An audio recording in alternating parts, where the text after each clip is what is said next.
Donc on est le 28 février.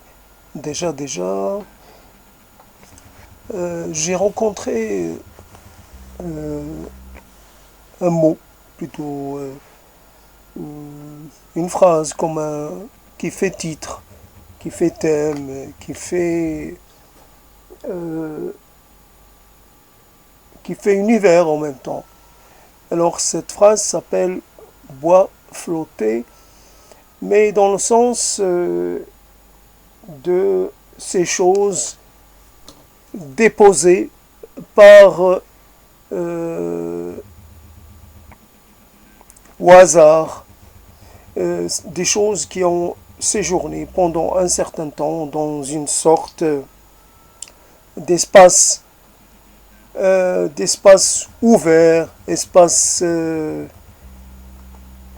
illimité, et ces choses-là finissent leur vie ou atterrissent ou abordent, puisqu'il s'agit de bois flotté. Donc ces choses-là arrivent à notre hauteur. Alors le bois flotté, les mots flottés, ça va dans la même direction. Les mots flottés, c'est les mots que l'on garde au fond de soi pendant très très longtemps. Alors évidemment, ils s'en trouvent transformés. Comme pour le bois flotté, il y a une transformation de l'aspect, mais aussi une transformation intérieure. Le mot n'est plus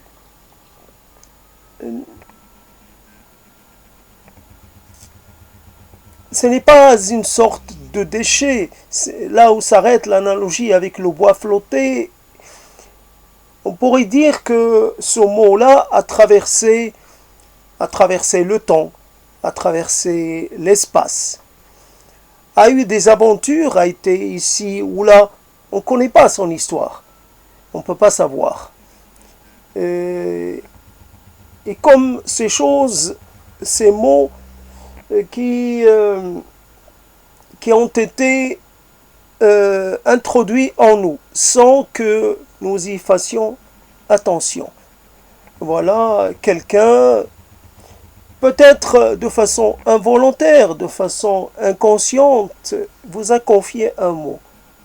Mais vous non plus, vous n'avez pas saisi, vous l'avez pris aussi de façon très légère ou presque inconsciente aussi. Vous n'y avez pas prêté attention. Ça n'a fait que vous traverser, et voilà. Donc ça peut mettre très longtemps avant de rejaillir, et vous le découvrez ou découvrez ce mot sur un moment donné. Vous marchez tout au long de votre vie, vous la sillonnez, et puis voilà, comme pour le bord de mer, vous découvrez un mot, vous découvrez une image, vous découvrez une association de mots, une association d'idées. Vous découvrez une chose simplement. Alors toujours, l'analogie avec le bois flotté est une analogie pas facile. Parce que il y a des choses que l'on garde en nous et ce ne sont pas des choses très heureuses. Je ne sais pas ce qu'on fait avec les choses heureuses. On a tendance, quand quelqu'un nous fait un éloge, on a tendance à ne pas vraiment le prendre pour tel, ou le prendre à la lettre. On doute un peu de la motivation. On a une sorte de soupçon. Est-ce que cette personne, elle serait pas en train de nous induire en erreur? Elle voudrait se jouer de nous. Donc ça devient une sorte c'est rester sur ses gardes. Donc comme on dit, voilà, comme si derrière le compliment, il y a une volonté soit de nuire, soit une volonté d'obtenir quelque chose. Donc on suppose que le compliment n'est jamais gratuit. Donc, et puis il n'y a pas que les mots, il y a aussi les regards. Quand vous avez rencontré quelqu'un et vous l'avez vu dans le fond de ses yeux et vous avez vu une sorte de lumière, une sorte de brillance qui vous était adressée, ou peut-être un regard un peu amusé, c'était pour vous accompagner, c'était quelqu'un qui était attentif à vous, à vos mots, à vos expressions. Il, il, il vous trouvait attirant, attrayant, tout ce qu'on veut. Et alors, le bois flotté, comme les mots flottés, c'est les choses qu'on ne va pas garder en l'état. On va s'en servir comme une matière première pour installer une sorte de réalisation pour un univers ou pour en faire une partie d'un univers. En tout cas, ça va être transformé. Donc le bois flotté, donc c'est comme donc ces choses flottées, on ne sait pas ce qu'on va trouver. Et quelquefois, on va trouver quelque chose qui donne déjà une idée sur l'usage que l'on va pouvoir en faire, et quelquefois, ce n'est qu'un petit bout de bois tout modeste, mais il a une certaine, il a une texture particulière, il a aussi une sorte de couleur, ou en tout cas une sorte de nuance dans le gris, par exemple, particulière, ou dans quelque chose de cette... Il a quelque chose de particulier. Même s'il est tout petit, bah, il vous parle, il vous attire, vous avez envie de le ramasser. Voilà, donc vous ne faites pas réellement une sélection comme ça sur place. Vous ramenez tout, après vous allez essayer d'harmoniser les divers éléments, bien entendu disparates, mais qui ont quand même un trait commun. Donc le trait commun des mots flottés, c'est la personne et sa mémoire et sa traversée de la vie. Alors, qu'est-ce qu'on ramène, finalement,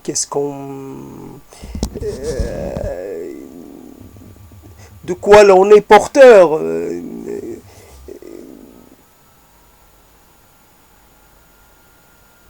Alors il y a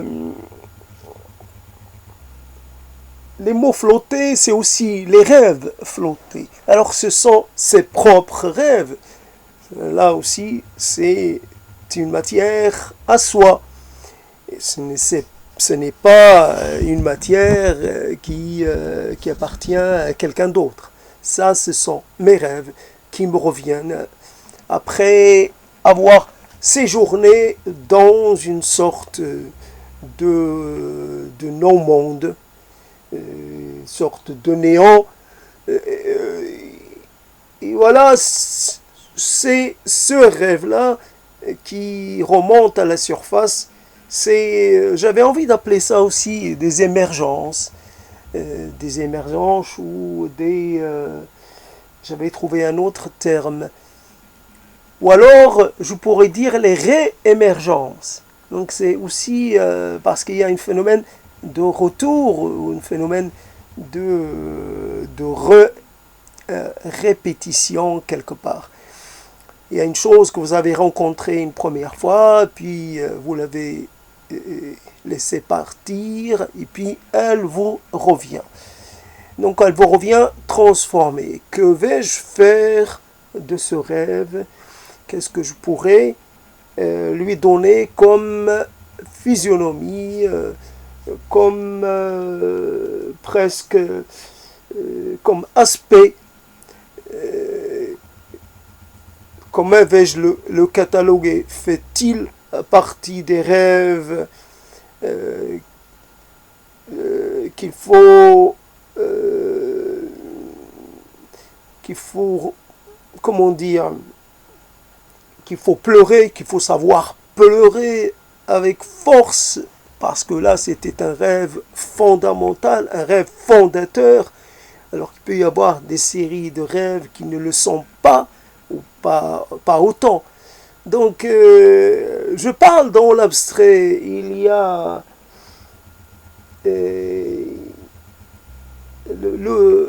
les mots flottés ou les scènes flottantes, flotter, les scènes flottées, les souvenirs flottés, c'est aussi cette image de cette joie que j'avais à faire du tricycle et vraiment l'énergie que je fournissais pour appuyer sur les pédales. Ça m'est resté quelque chose d'assez fondamental.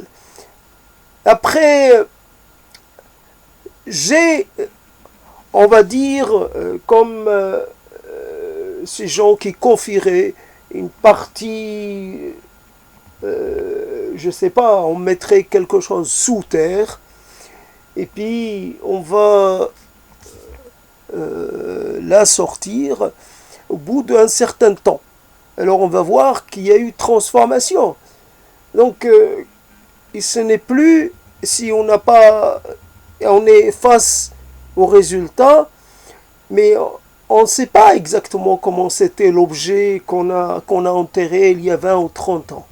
Donc peut-être que si, peut-être que là c'est un souvenir qui est vraiment très, très clair, très facile, très fidèle, tandis que les souvenirs d'enfance, ce sont des souvenirs dont on n'a pas trop idée sur leur concordance ou sur leur proximité avec avec le réel, avec ce qui s'est réellement produit.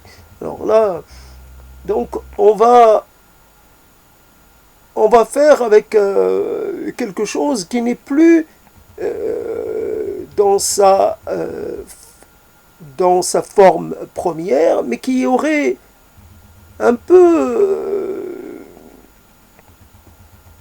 qui se serait un peu altéré ou qui se serait un peu qui n'ont pas muté, n'ont pas... Il y a un phénomène, je dirais même le problème, c'est qu'il y a même, au contraire, il y a même un phénomène de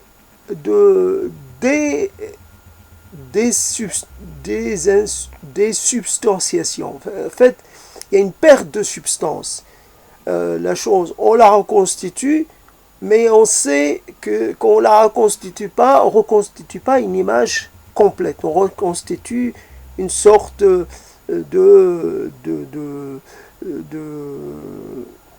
scène.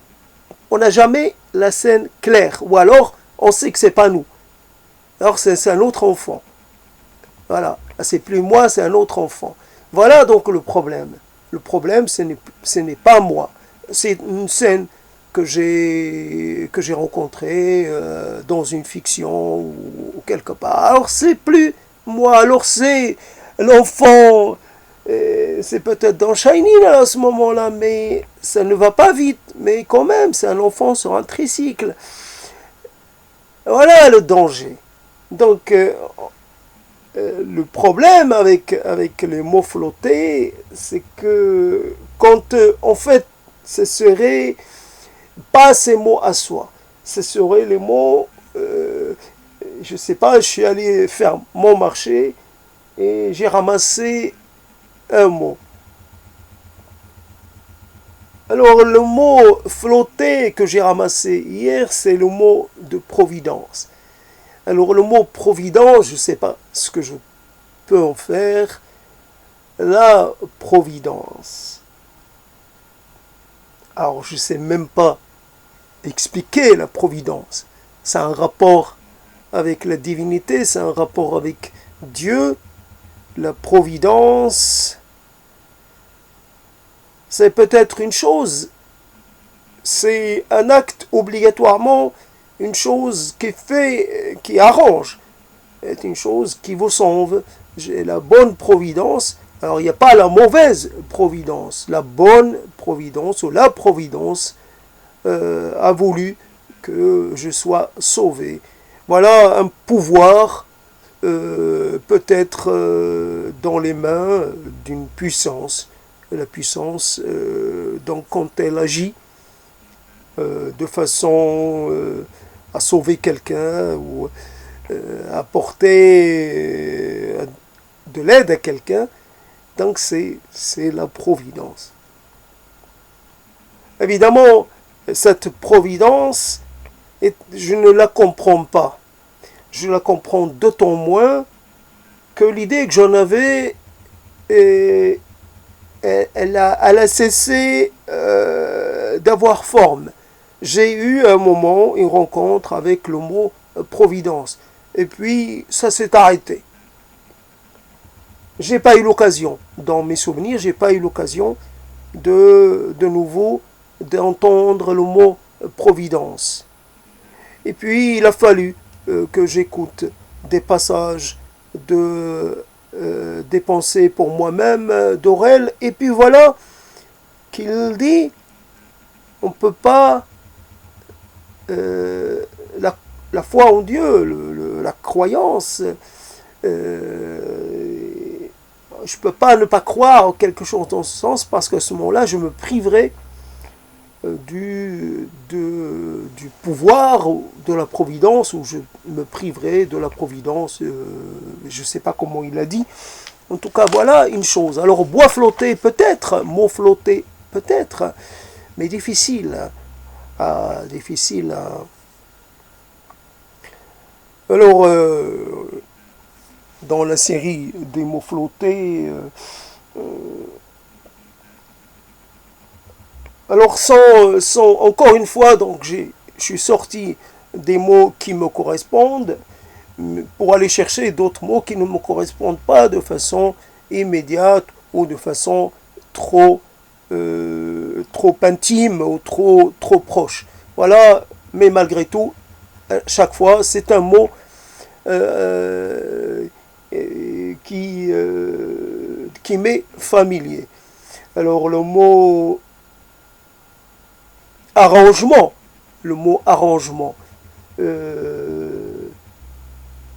il y a des gens qui disent qu'il n'y a pas d'arrangement possible avec ceci ou avec cela. Mais souvent, le mot arrangement, on l'utilise pour constater une chose, pour admettre une chose. On s'arrange. Le plus souvent possible, on s'arrange avec nous-mêmes, on s'arrange avec les autres, on s'arrange avec la vérité, on s'arrange avec l'autre personne. On trouve toujours une sorte d'excuse, de justification. On essaie de ne pas trop s'en prendre à nous-mêmes. Oui, ce n'est pas, c'est moi, mais la grande part de responsabilité, c'est quelqu'un d'autre qui la tient, qui la porte. Après, je ne sais pas, donc les arrangements, en fait, les arrangements, c'est une chose un peu précaire. On s'arrange jusqu'au moment où on ne peut plus s'arranger. Et quelquefois, on commence à s'arranger, on voit très bien que ça ne tient pas. Alors, évidemment, quand ça arrive, c'est qu'on s'aperçoit très vite, c'est que quelque part on a eu de la chance. Parce que quelquefois on est dupé par nos propres arrangements. En fait, il y a des vérités auxquelles je n'ai pas envie d'accéder. Alors je vais faire en sorte d'avoir des œillères le plus possible. Voilà, je me mets des œillères et je les maintiens parce que je ne veux pas voir sur les côtés.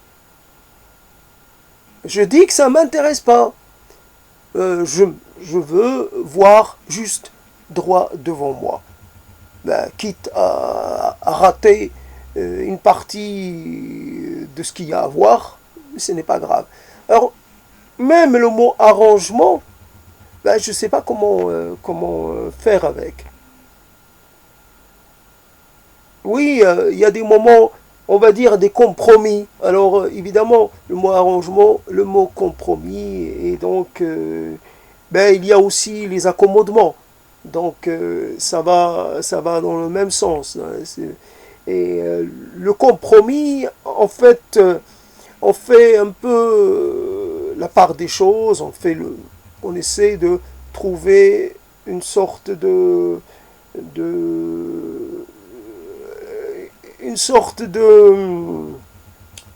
comment on peut dire ça, entre le pour et le contre, c'est de voir si on peut instaurer un certain équilibre. C'est vrai, cette chose-là n'est pas extraordinaire, mais elle m'offre quelque chose en échange.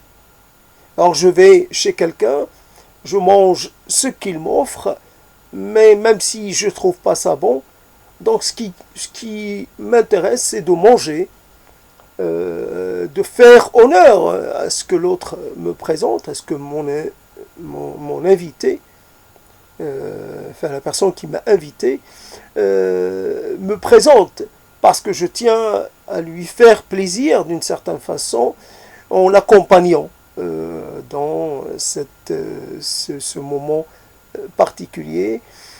Je l'accompagne et ça m'est arrivé. Voilà, déjà, j'ai été chez quelqu'un et ce quelqu'un est particulièrement singulier dans ses rapports avec la transparence. Donc j'ai mangé dans des verres, salade de fruits, qui devaient être assez peu transparents.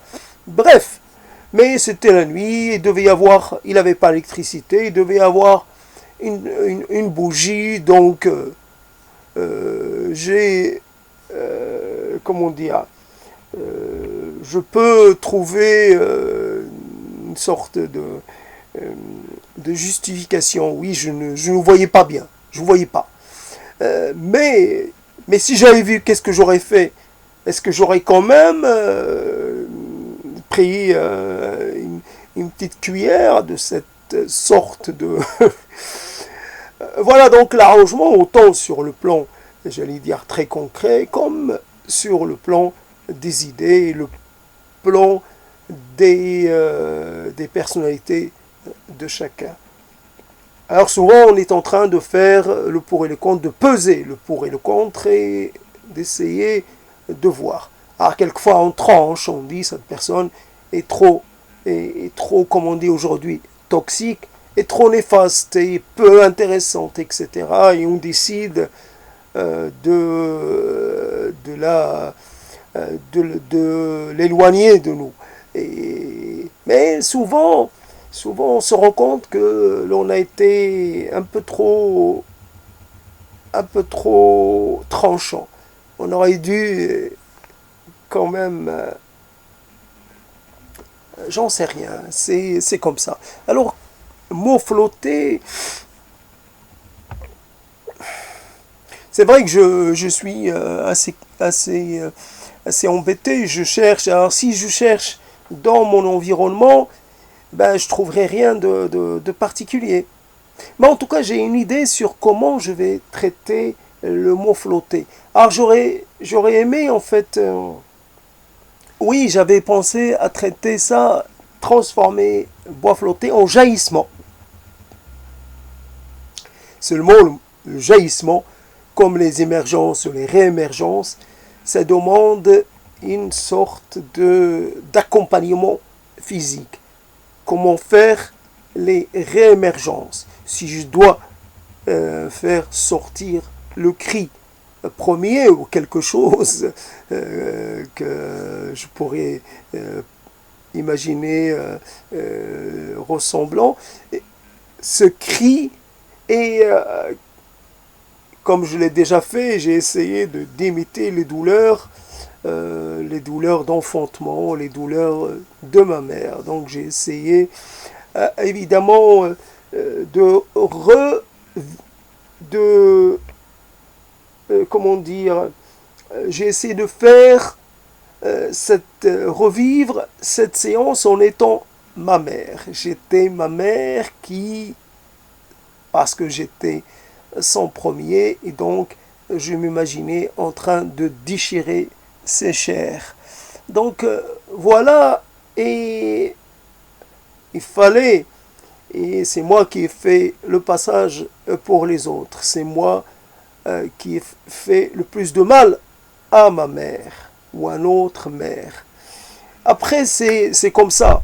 C'est comme ça que ça s'est passé. Donc le cri de l'enfant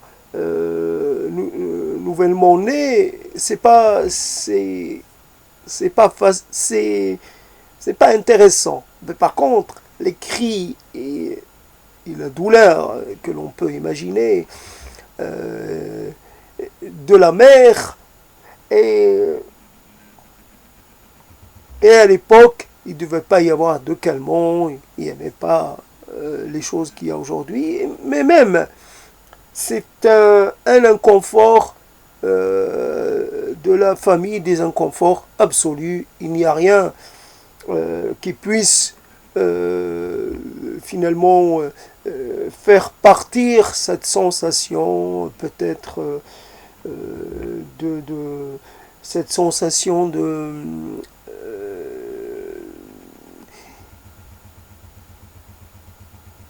le fait de sentir que sa chair est pour se préparer finalement à l'acte fondateur, il faut qu'elle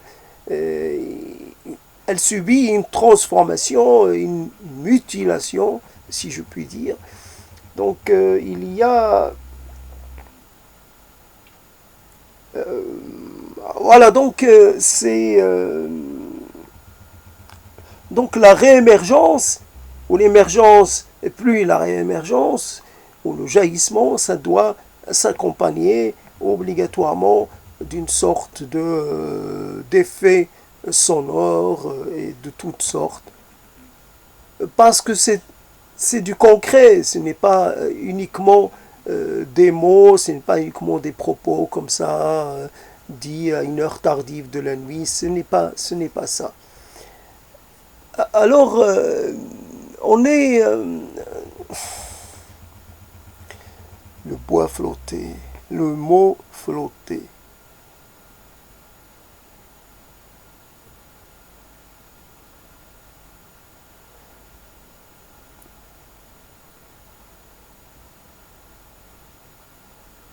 Oui, je regarde le réveil et puis je vois donc les chiffres et puis je pense il est l'heure, de ce film La folie des grandeurs, si je me rappelle bien. Et il est l'heure, c'est un brancardier qui a dit ça en poussant mon chariot alors que j'allais être conduit vers la table d'opération. Et donc, je l'ai entendu et j'ai parlé avec lui un petit peu parce que ça faisait pas très longtemps que j'avais vu le film. Et donc, j'étais encore...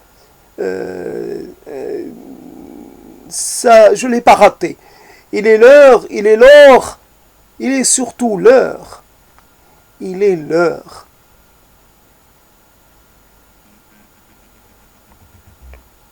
Et cette il est l'heure, on la retrouve partout comme déposée. Il y a des signes du temps partout visible, comme une sorte d'avertissement, une sorte de mise en garde. Ne faites pas confiance au temps, car il vous trompera ou il vous fera faux bon à un moment ou à un autre. Le temps n'est pas notre allié, mais souvent on le considère ni comme un allié, ni comme un non-allié. C'est le temps. Quelquefois, nous avons l'impression que nous avons trop de temps, dont on ne sait pas quoi faire. Je m'ennuie. Je fais une chose et puis je perds l'intérêt pour cette chose. Et puis j'ai l'impression, voilà, il me tarde. Il me tarde de voir le moment, la saison changer. Il me tarde de voir l'hiver se terminer. Il me tarde de voir le week-end approcher. Il me tarde, il me tarde. Non, on ne doit pas être dans ce sentiment-là. Il n'y a pas à souhaiter l'arrivée du futur. Et donc, il y a, j'ai chopé tout à l'heure, mais ce n'est pas, on peut dire que c'est des mots flottés, il y a ce futur, le futur passé. Alors, je ne sais pas, évidemment, il y a sûrement quelqu'un qui a écrit quelque chose comme ça, et sûrement dans la littérature d'anticipation, il y a quelque chose comme ça, alors le futur passé. C'est comme quelqu'un, en fait, comme quelqu'un qui se sert un peu trop dans son crédit, ou alors finalement dans son découvert, il vit, et de cette façon-là, il obère sa marge de manœuvre future. Donc, il fait du futur un passé. Et il n'a plus la possibilité de vivre le futur normalement. Il est dans la contrainte. Et le futur passé, c'est aussi le moment qu'on sait déjà terminé. Avant qu'il n'arrive, avant qu'il n'émerge, on l'a déjà catalogué, on l'a déjà visualisé et on l'a déjà presque rangé, archivé. Voici ce qui va venir, le futur passé.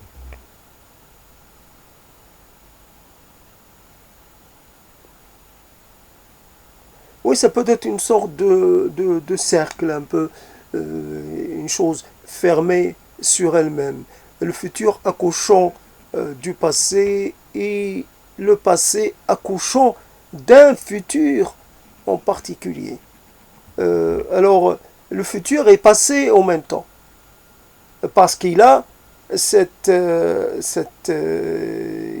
quelque part cette dynamique-là. Le futur crée du passé immanquablement. L'instant est là, mais juste après, il n'est plus là, il est devenu du passé. Tant qu'il y a du futur, il y a la possibilité d'avoir du passé. Après, je ne sais pas à quel moment ça va s'arrêter, mais pour l'instant, ça a l'air de pouvoir se continuer. Il n'y a pas de raison à ce que cela s'arrête. Donc, c'est mon futur, mais c'est aussi mon passé, que je le veuille ou non. Alors,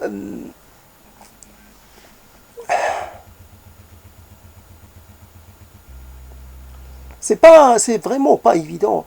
Alors, là, ça m'a été euh, presque, et je me suis dit, tiens, la personne à laquelle j'ai pris le mot proposition et la personne chez qui j'ai fait mes premières ça veut dire, performances orales en public, ben, c'était chez elle. Après, évidemment, comme elle m'a plus rappelé, même si elle a apprécié mon travail, et puis, donc finalement, j'ai dû me rabattre sur l'Internet et YouTube, et webcam, etc. Mais cette personne, avec les années, voilà qu'elle revient à quelque chose de beaucoup moins installé, un peu une sorte, quelque chose d'un peu anarchisé, un peu désordonné. Parce que dans le bois flotté, il y a quelque chose comme ça. Et en fait, on fait le tour et on prend ce qu'il y a. On ne décide pas de ce que là, il n'y a pas de commande. Il y a juste à se baisser pour ramasser et peut-être à remercier, je ne sais pas quoi, les courants, les choses comme ça. Mais voilà, il n'y a qu'une activité de collecte, mais il n'y a rien d'autre. Donc, dans ce travail avec les mots, il faut avoir préparé quelque chose. Et comme si j'avais su que ça allait évoluer comme ça, j'aurais préparé quelques mots prétextes. Euh,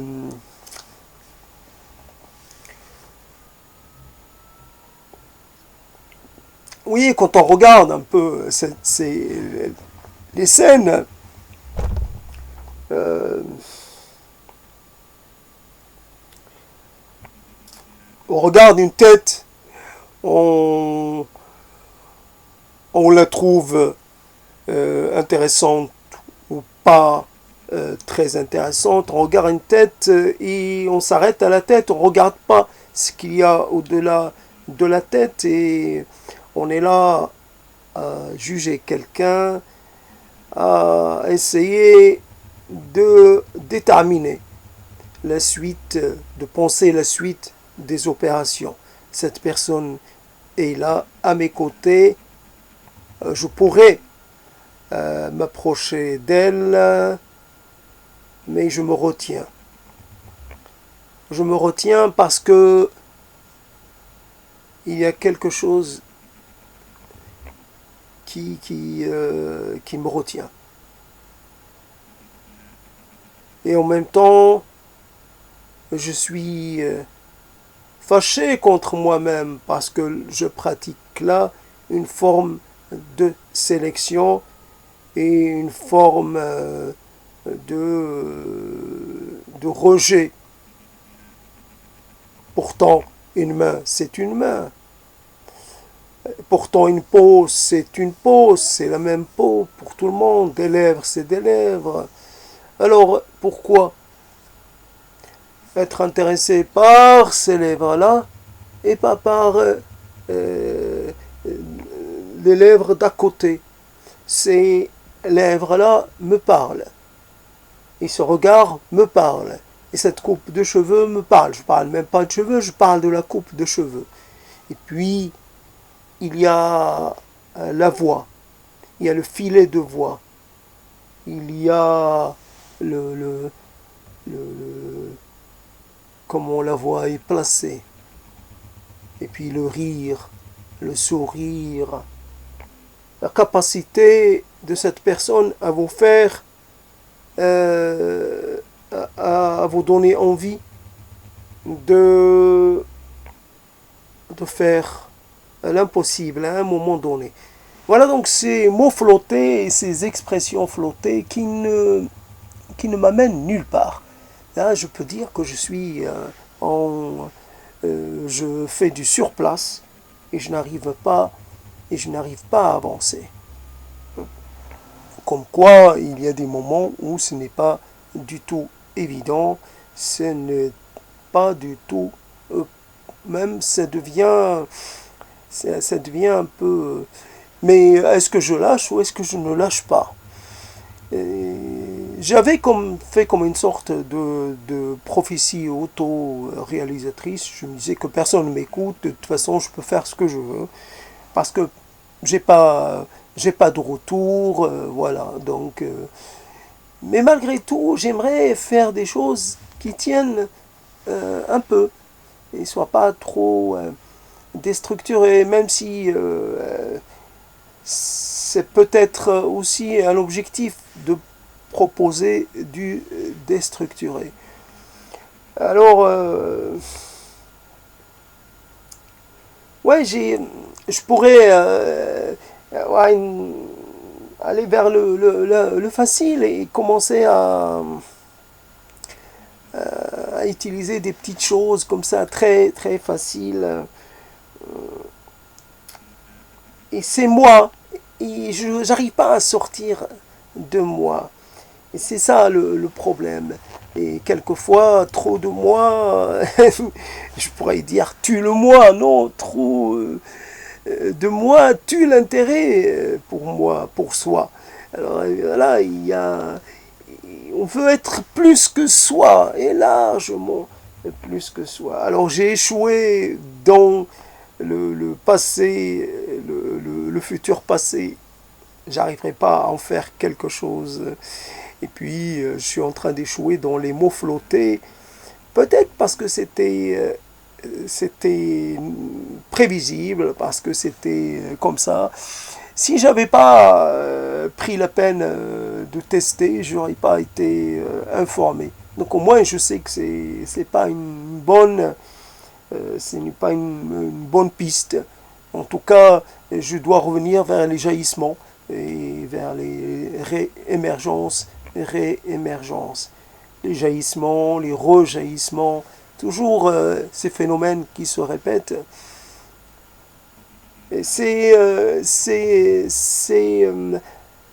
L'appel au mot, l'appel au français, l'appel au mot n'est possible que quand on a, finalement, quand on a eu des conversations, quand on a eu des échanges, qu'on a participé à quelque chose, et ça permet de rendre des choses disponibles. Quand on est trop avec soi-même, ben, c'est comme si on plongeait la main toujours et qu'on ramenait la même chose.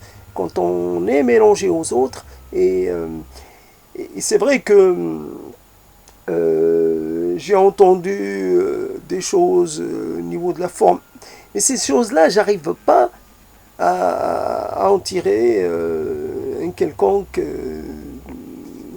sujet ou un quelconque...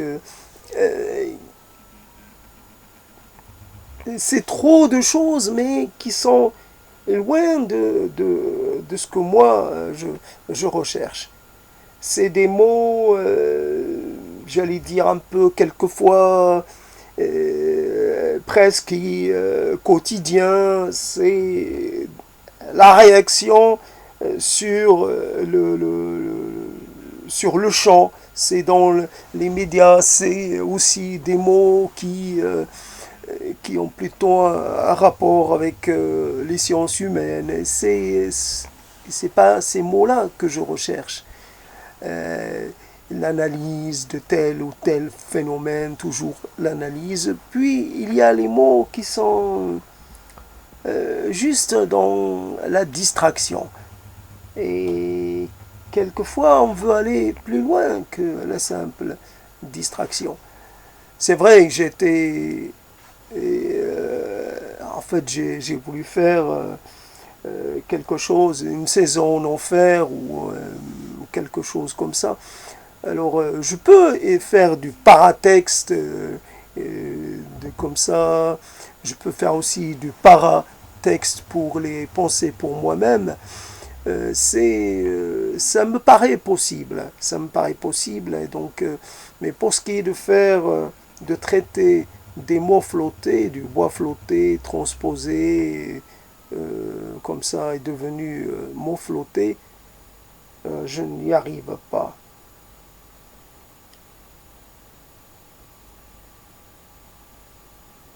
Oui, allons-y. L'insaisissable. L'insaisissable, comme j'ai entendu le mot quelqu'un dire qu'il est matérialiste et qu'il ne peut, évidemment, en tant que matérialiste, il ne peut donner foi à certaines approches ou à certaines théories ou à certaines doctrines.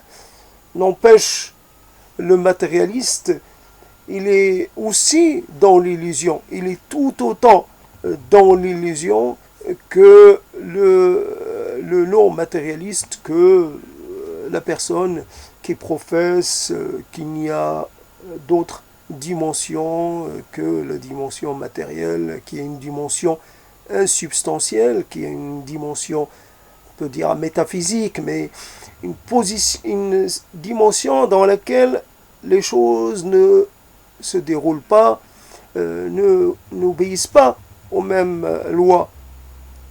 Et cette position-là, cette dimension-là est intéressante parce qu'elle offre une alternative. Et donc l'insaisissable, on pourrait reprendre un peu de Thomas cette chose, le mystère de Thomas ou quelqu'un d'autre, je crois, parce que c'est absurde, mais il y a aussi le mystère de la foi. Alors je ne sais pas qui a parlé du mystère de la foi, mais peu importe, l'insaisissable, c'est la chose dont vous êtes convaincu, mais dont vous ne pouvez pas apporter la preuve.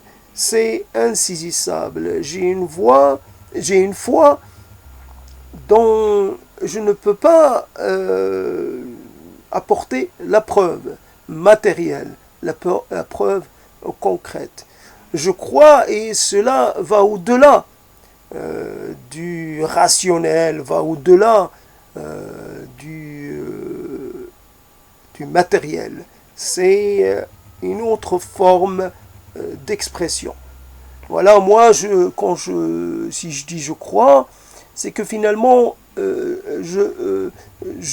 j'ajoute à mes capacités une capacité ou un sens nouveau. Voilà, ça m'apporte quelque chose.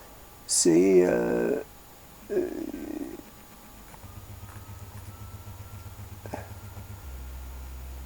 ça m'apporte la possibilité d'être plus riche.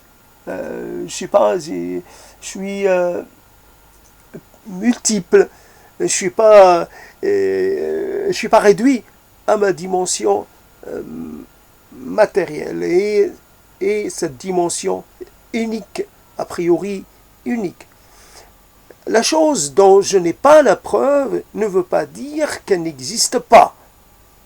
C'est ça une sorte de conclusion, une sorte de vérité, quelque chose, une chose, je ne peux pas en apporter la preuve, je ne peux pas t'en apporter la preuve. Mais, mais moi, je ne cherche pas à te convaincre, justement. Chacun doit finalement trouver sa voie. Si ta voie à toi est d'être dans une sorte de distance avec ces choses-là, c'est ta voie. Et après, ma voix à moi, elle est beaucoup plus... elle n'est pas... elle n'est pas fixée, elle n'est pas... elle bouge, elle tangue un peu. Un coup, je suis... Mais je me... Simplement parce que j'ai besoin, comme pour équilibrer mon rapport au monde, j'ai besoin d'avoir quelque chose à laquelle je ne comprends rien, et qui m'échappe totalement, mais c'est pas parce que ça m'échappe que je dois nier la possibilité de son existence. La possibilité, les possibilités. Il peut y avoir des possibilités de toutes sortes. L'insaisissable, revenir vers le mot insaisissable, c'est l'insaisissable, finalement, la chose que vous n'arrivez pas à nommer. C'est, je l'ai, mais ça m'échappe. C'est, on peut glisser de l'insaisissable un peu l'incompréhensible. L'incompréhensible des sensations intérieures, de son rapport à sa propre, je sais pas comment dire, à son propre être, à sa propre mémoire, etc. Comment on se fait, je ne comprends pas. Comment je peux finalement accepter de vivre malgré la tragédie. Comment j'ai pu survivre à un certain nombre de tragédies, voilà. Donc j'existe. Bon, voilà, quelque chose me dit que j'existe. Mais cette chose-là n'est faite que de quelques vérités premières. J'ai la sensation. Alors, comme pour cette main, je peux voir à quoi elle ressemble, ce qu'il y a comme dessin. J'ai la ligne comme ça de la main, une ligne toute droite, et voilà, je ne sais pas ce que c'est comme ligne. Je peux regarder, j'ai des angles, je vois ça, j'ai du poil, j'ai ceci, cela. Tout ce qu'il y a d'extérieur. Extérieurement, la plupart du temps, j'ai ce rapport avec cette main. Je sais que c'est la main gauche, d'accord. Elle est composée de 5 doigts, c'est assez fin, c'est pas une grande main, etc. Je peux faire plein d'observations comme ça, assez classiques. Après, évidemment, cette main n'a pas beaucoup servi, comme celle-là. Elle n'a pas caressé, elle n'a pas fait ceci, elle n'a pas fait cela. Oui.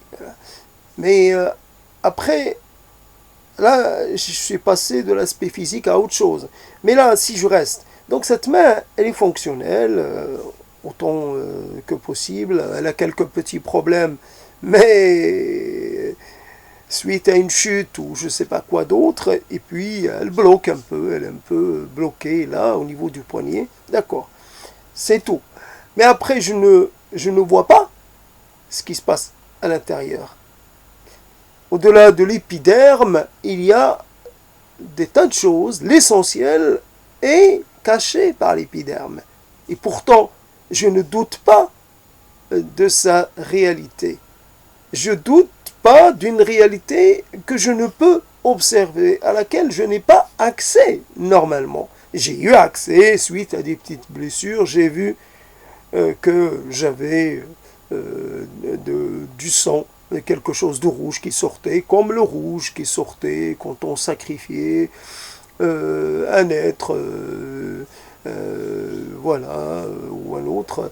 Voilà, donc c'est la même couleur, rien de spécial, sauf que quelquefois ça s'accompagne d'une petite brûlure, et après ça s'arrête, et puis etc., etc.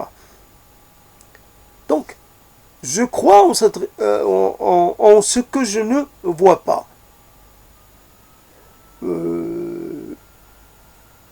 Parce que, évidemment, j'ai peut-être vu des schémas, j'ai vu des choses, etc., des plans, tout ce qu'on veut, qui m'ont fait croire. Et puis après, j'ai vu des mains, mains de squelette, j'ai vu ça, j'ai vu ça. Bien sûr, j'ai des éléments pour pouvoir finalement, des éléments qui me permettent de juger de, de la réalité ou de l'aspect de cette chose cachée. Donc je peux même dire, voilà, j'ai du cartilage, j'ai des nerfs, j'ai des petits os reliés par du cartilage, mais qu'après, voilà. Mais n'empêche que sans cela, on pouvait vivre, les anciens vivaient sans jamais s'intéresser à ce qui était caché. Voilà, donc pendant la majeure partie de la vie de l'humanité, on a vécu dans l'ignorance et ça allait très bien. Donc on peut encore être dans l'ignorance parce que pour qu'on ne le soit plus, il faudrait que notre réalité se transforme, que l'on se dote de sens nouveaux, que l'on se dote de pouvoirs nouveaux, de machines, moyens de perception technique nouveaux, etc., etc. Voilà, l'insaisissable, je ne l'ai toujours pas traité. C'est quoi l'insaisissable? Justement, quand vous voulez parler de l'insaisissable, ça devient de l'insaisissable.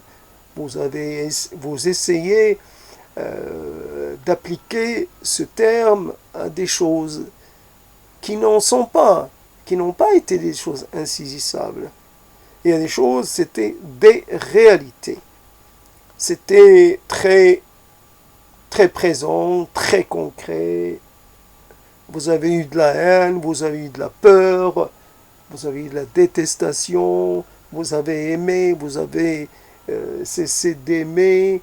C'était plus que de l'insaisissable. C'est parce qu'aujourd'hui, comme on a cessé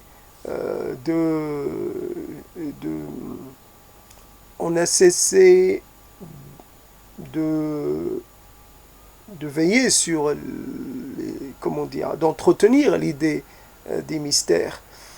Tout est devenu matière à recherche, à analyse, à curiosité, à dissécation. On s'est abstenu de rien. On a tout profané et donc l'insaisissable, comment dire, c'est quoi l'insaisissable? C'est quoi qu'en fait,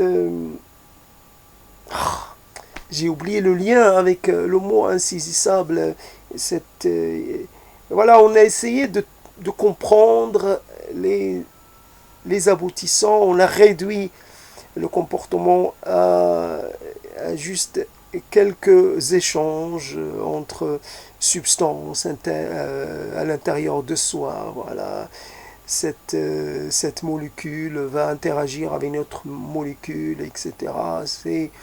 C'est juste de la biochimie, c'est pas plus que ça, c'est l'amour, c'est ça, la sérotonine, et puis l'insaisissable, c'est quoi l'insaisissable dans cette histoire? J'avais commencé à en parler, puis j'ai oublié le lien que je voulais en faire avec ce que j'ai dit. Donc, oui, voilà, l'insaisissable qui fait que l'on a un intérêt immédiat et un intérêt permanent pour une personne, pour un type de personne. Allez, on va dire pour 2, 3 types, 4 types, mais pas plus. Il y a des gens qui sont capables de, finalement, quand le soleil noir de la mélancolie, quand vous avez ce soleil dans votre, je sais pas, dans votre ciel, ils sont capables de le transformer, de le refaire briller de nouveau, le faire briller de nouveau. Voilà le soleil noir qui devient un soleil lumineux, un soleil clair, un soleil rayonnant de chaleur et d'énergie, rayonnant le soleil qui donne leur couleur aux choses, qui donne, qui auréole de beauté toute chose, tout ce qu'il touche. Voici par une sorte de, de magie ou de voilà où votre temps et vos moments ne sont plus euh, comme les moments précédents. Vous retrouvez investi d'une sorte d'énergie nouvelle. Vous avez votre vie, elle a basculé dans autre chose. Et cette chose, elle vous fait ressentir la vie d'une façon vraiment très particulière. L'insaisissable, c'est le pouvoir qu'ont certaines personnes sur vous. Pourquoi certaines personnes et pourquoi pas d'autres? L'insaisissable, c'est quand vous avez une manière d'être et que vous n'arrivez pas à comprendre. Bien sûr, on a essayé de faire croire à des gens qu'ils ont été abusés dans leur enfance, abusés sexuellement parlant. Donc, on peut essayer de faire remonter les choses. Alors, évidemment, je dis pas que c'était la bonne méthode à suivre. Il faut y aller doucement.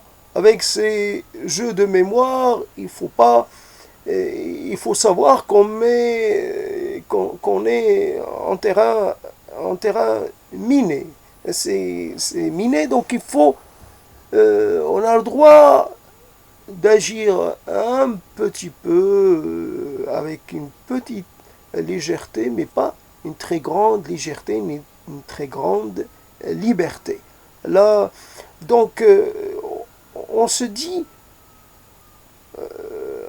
l'insaisissable de cette crainte que l'on peut avoir et de cette dispersion que l'on peut ressentir. On n'arrive pas à se rassembler.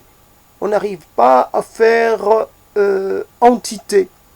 On est éclaté entre plusieurs pôles, alors multipolaires.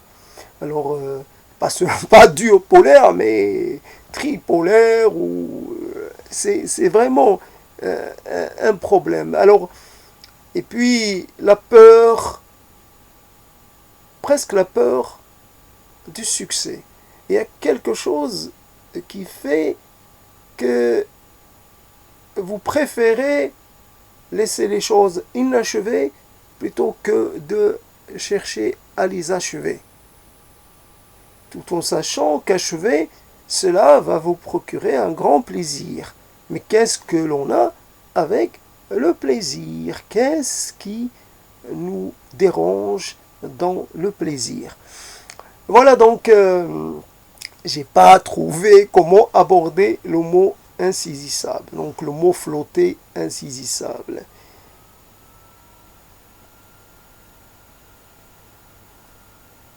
Voilà donc un autre mot qui suit immédiatement le mot euh, deviner. Alors c'est pas deviner, c'est pas divination, c'est deviner, c'est trouver.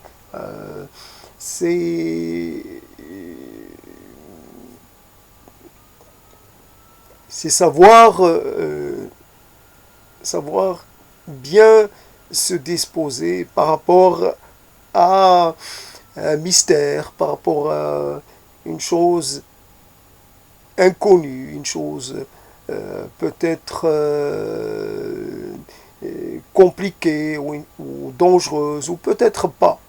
Voilà, deviner, essayer de deviner ce qui va arriver.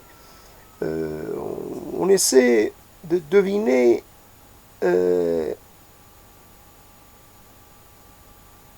je ne sais pas comment dire.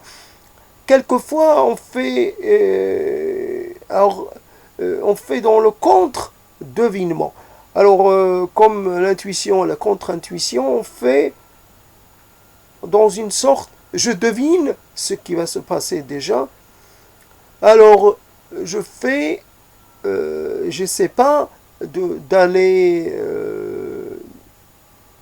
deviner, mais j'essaie de faire disparaître cela.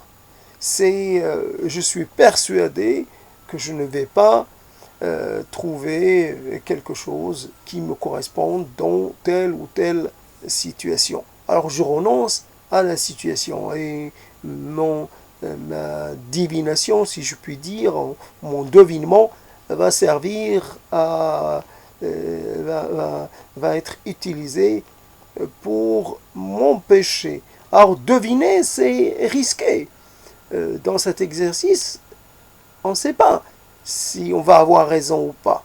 On peut avoir raison. Imaginons que l'on vous demande de mettre votre main dans quelque chose et d'essayer de deviner finalement dans quoi elle est. Alors dans cette histoire qu'avait trouvé cet auteur de sciences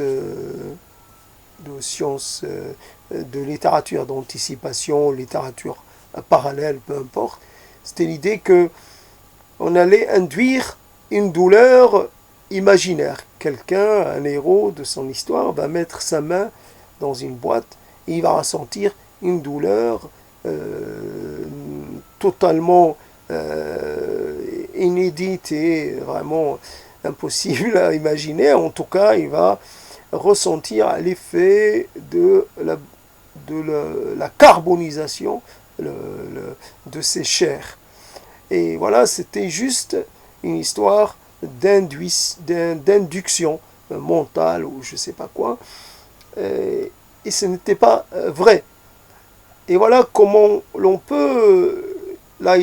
mais il fallait passer par le test. Il pouvait échouer. Alors, pas dans quelles conditions, mais il y avait un risque. Donc, la chose, savoir résister à la douleur, mais savoir aussi peut-être dans quoi l'on s'engage. Est-ce qu'on est prêt à engager sa vie sur un simple, comme ça, un simple défi ou une simple invitation?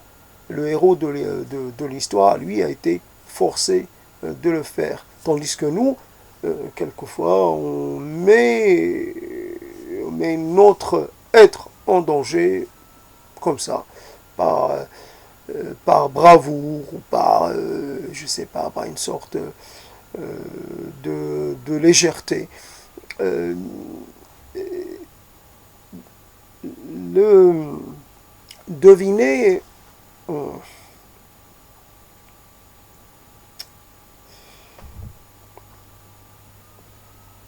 et deviner, ça s'arrête là. Il n'y a rien à deviner. Alors, quelquefois, il y a un rapport aux mots qui est intéressant. Les mots sont là et on les voit venir. Wow, c'est pas... Quand c'est des mots tout à fait un peu faciles, il y a des mots, des familles de mots qui viennent parce que c'est facile. Quand on est dans le commentaire, quand on est dans le récit, quand on est dans la réponse à quelqu'un, dans ce type de propos, ce type d'écriture orale assez facile. Oui, je m'adresse à quelqu'un qui n'est pas là, mais en même temps, je le fais exister et c'est facile. Je peux en faire une sorte de punching ball et voilà, un mot après l'autre, etc., etc. Et je suis pris dans le jeu, je suis pris dans l'exercice et je continue. Il y a... c'est une sorte d'emballement. Tandis que là, j'ai pas ces conditions pour alors je vais essayer de trouver trois mots flottés et puis je m'arrête.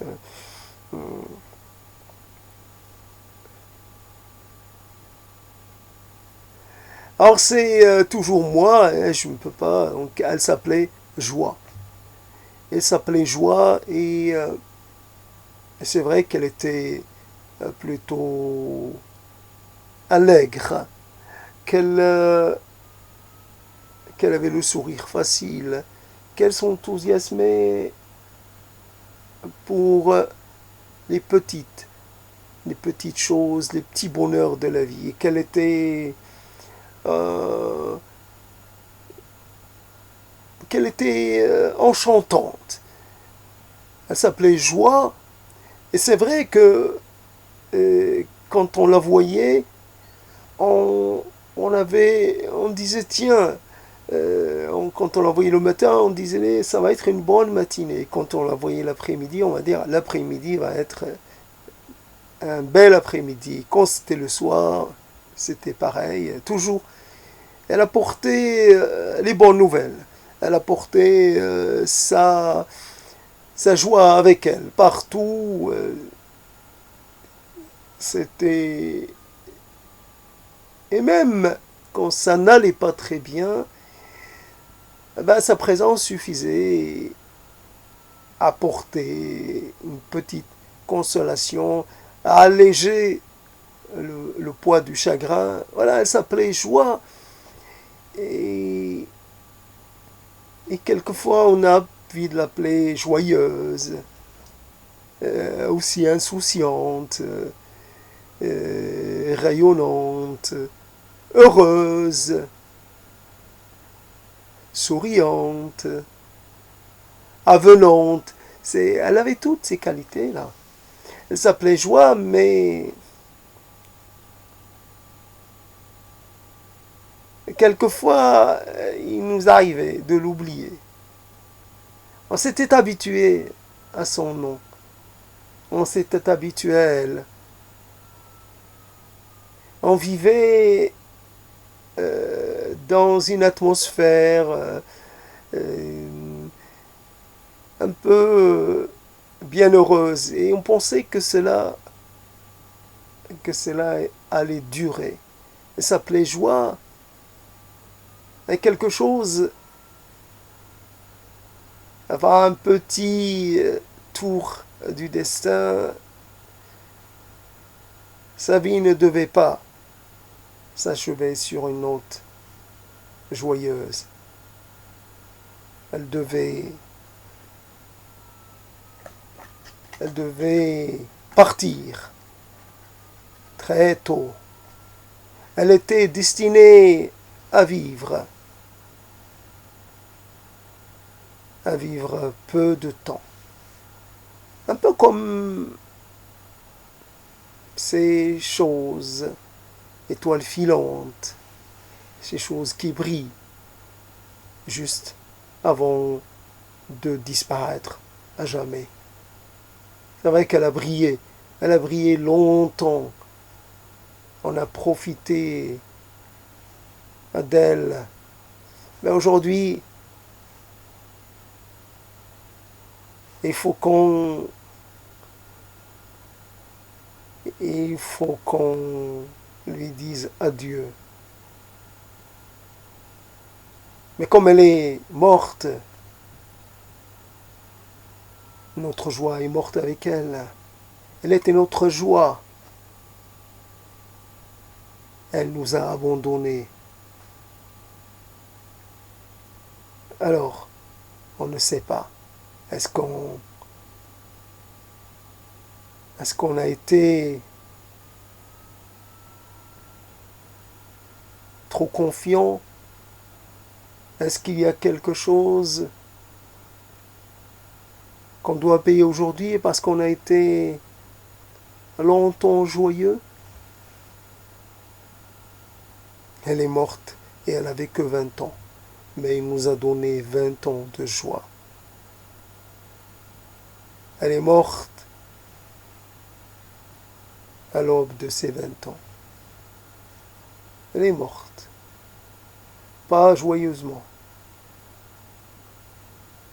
Elle est morte.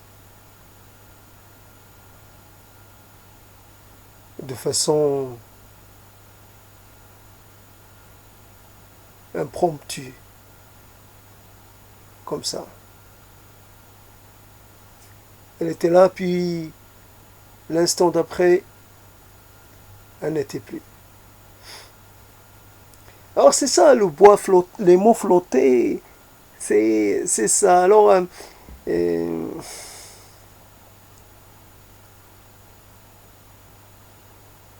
ouais, le bois flotté, je continue. Donc la maison qui changeait de quartier. Voilà une maison. Voilà une maison qui n'aimait pas rester en place trop longtemps. Cette maison, elle, on dirait qu'elle était prise, comment dire,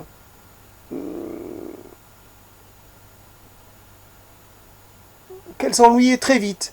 Elle venait s'installer dans un quartier. Elle ouvrait ses fenêtres, sa porte, puis l'invitait, le premier passant, à rentrer. C'était une maison avec tout ce qu'il fallait. Quand on entrait, on trouvait des choses à manger, des belles choses, tout ce que l'on peut désirer. La maison invitait. Dès qu'elle avait un invité, elle fermait ses fenêtres et sa porte. Et elle se donnait tout entière à son ou à ses invités. Et les recevait du mieux possible. Elle s'adaptait à leur goût. C'est vrai qu'elle avait accès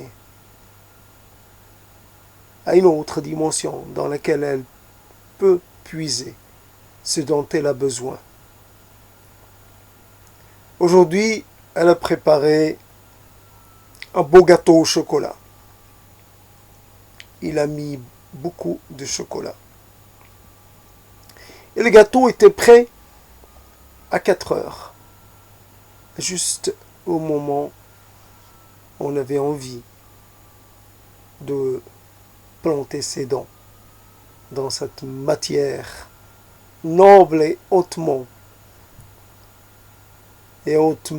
envoûtante, un gâteau au chocolat fait avec maestria. C'était le plus beau des gâteaux au chocolat. Et voilà.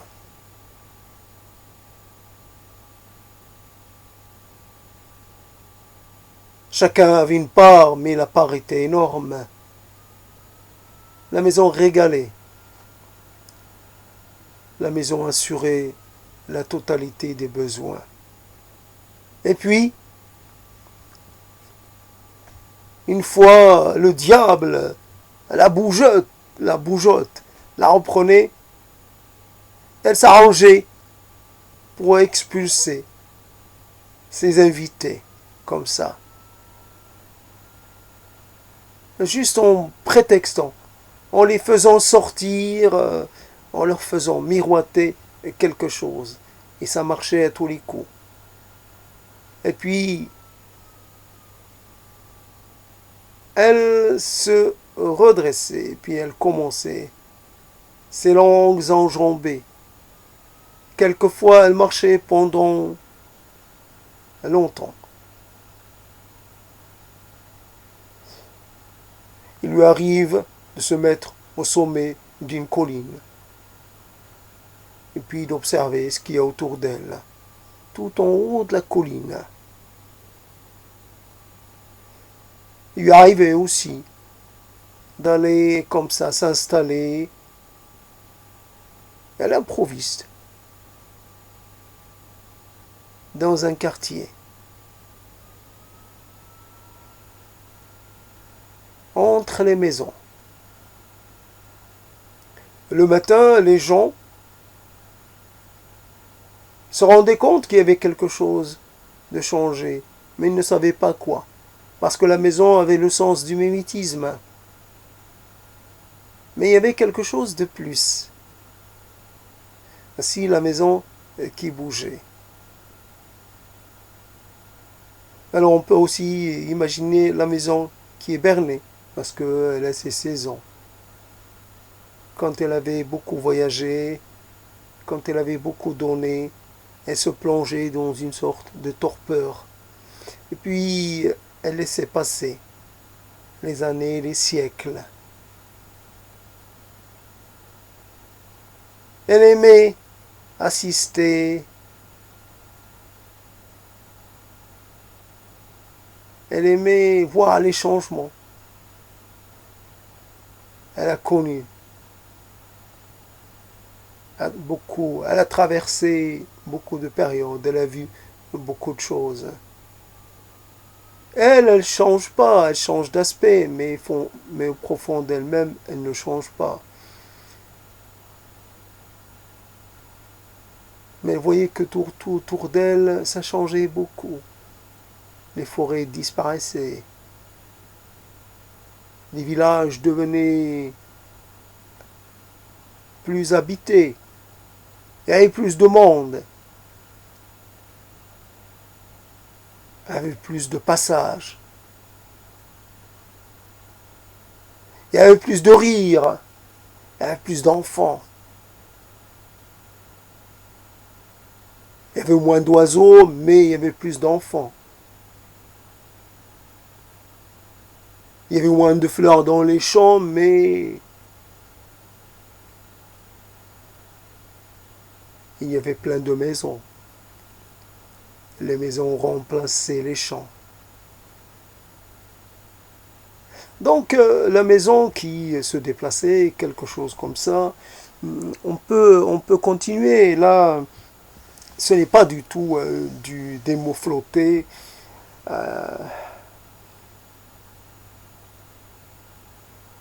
Alors je termine par l'homme qui faisait entendre les sons. Les sons de nulle part.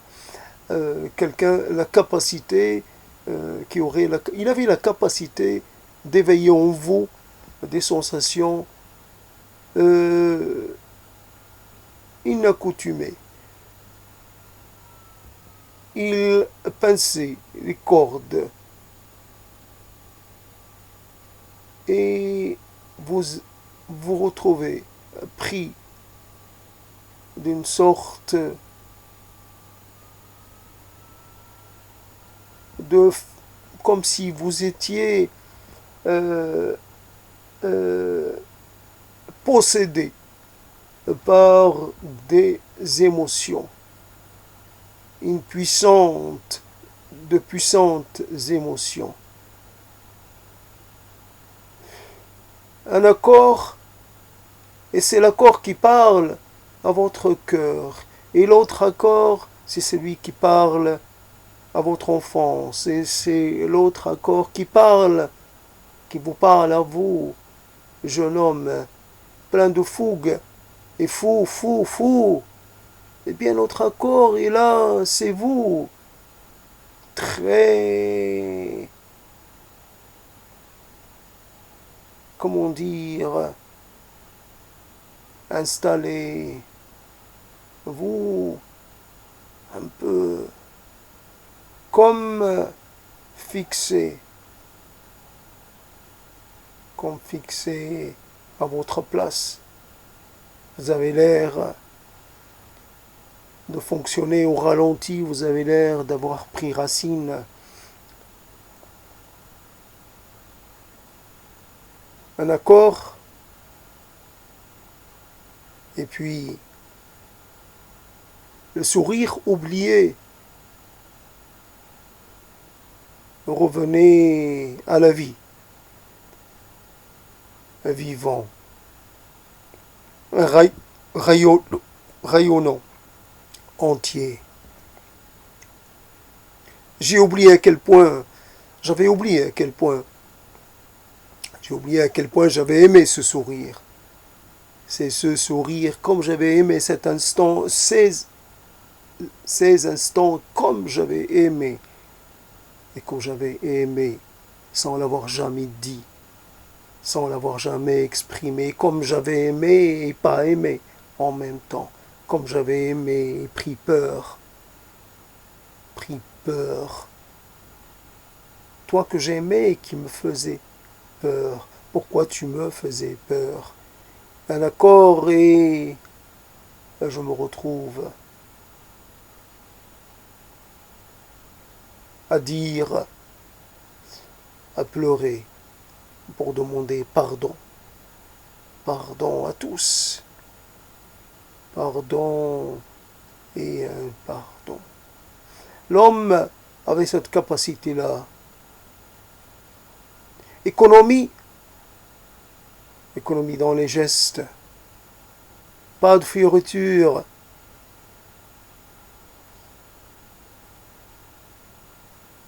Pas de retouche. Pas, comme on dit pour la musique,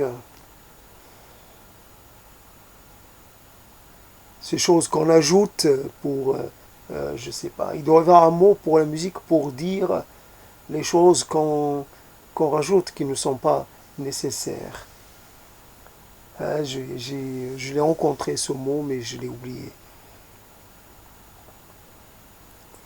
Pour y dire remplissage. Donc,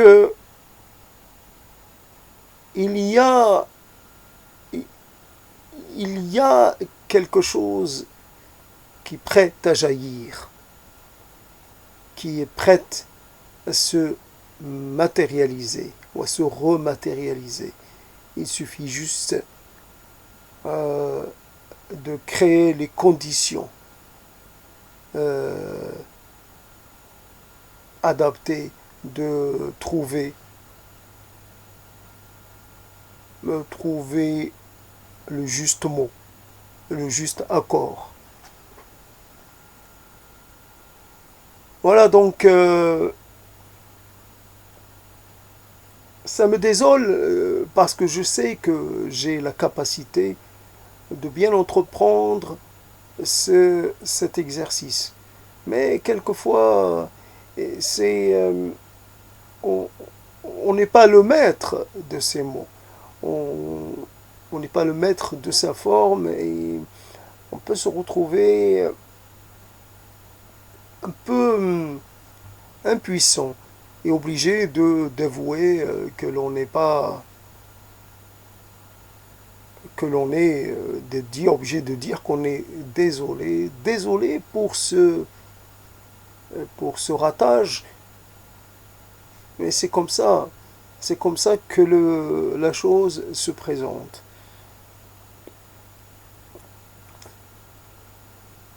C'est vrai, le manque de matières premières est vraiment quelque chose qui fait mal. La matière première, c'est cette mélange.